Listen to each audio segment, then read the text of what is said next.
नमस्कार, मी अजित पालव. देशभरातील कर्मचारी पगारवाढीची वाट पाहत आहेत. 8व्या वेतन आयोगाबाबतही चर्चा सुरू आहेत आणि सरकारने असे संकेत दिले आहेत की वाढलेले पगार 1 जानेवारी 2026 पासून लागू केले जाऊ शकतात. तथापि अहवाल प्राप्त होण्यास आणि अंमलात आणण्यास 18 महिने किंवा त्याहून अधिक वेळ लागू शकतो. कर्मचारी आणि पेन्शनधारकांसाठी हा विलंब महाग ठरू शकतो. यामुळे डीए आणि महागाई भत्ता मूळ पगारात विलीन करण्याची मागणी जोर धरत आहे.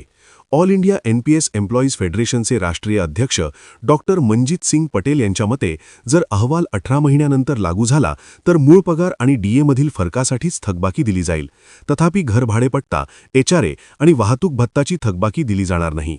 येथूनच खरा तोटा सुरू होतो. 1 जानेवारी 2026 रोजी कर्मचाऱ्याचा मूळ पगार 80,800 रुपये आहे आणि डीए 60% आहे. याचा विचार करा.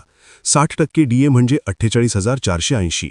म्हणजे जर बेसिक आणि डीएसह एकूण पगार जोडला तर तो 1,29,280 होईल.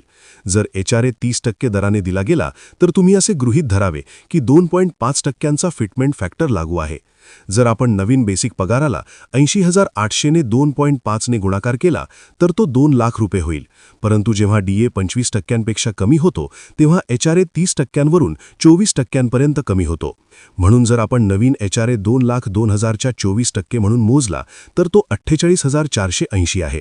आता फरक पहा. जुना एचआरए 24,240 होता. नवीन एचआरए 48,480 असायला हवा होता. म्हणजेच दरमहा 24,230चा फरक असायला हवा होता.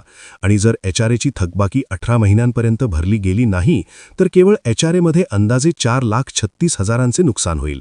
आता जर आपण टीए जोडला तर दरमहा 3,000चा फरक पडेल. म्हणजेच हा फरक वाढेल.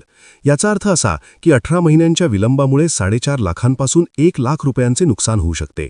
जर जानेवारी 2026 पासून मूळ पगारात 60% डीए जोडला गेला तर 80,800 रुपयांचा नवीन मूळ पगार आणि त्यात 60% जोडले गेले तर 1,29,280 रुपयांपर्यंत पोहोचेल. आता जर 24% एचआरए लागू केला तर तो आणखी वाढेल आणि या परिस्थितीत एचआरएमधील फरक कमी होईल आणि एकूण तोटा थोडा कमी होऊ शकतो. आणि म्हणूनच कर्मचारी आणि पेन्शनधारक संघटना सतत डीए मूळ पगारात विलीन करण्याची मागणी करत आहेत.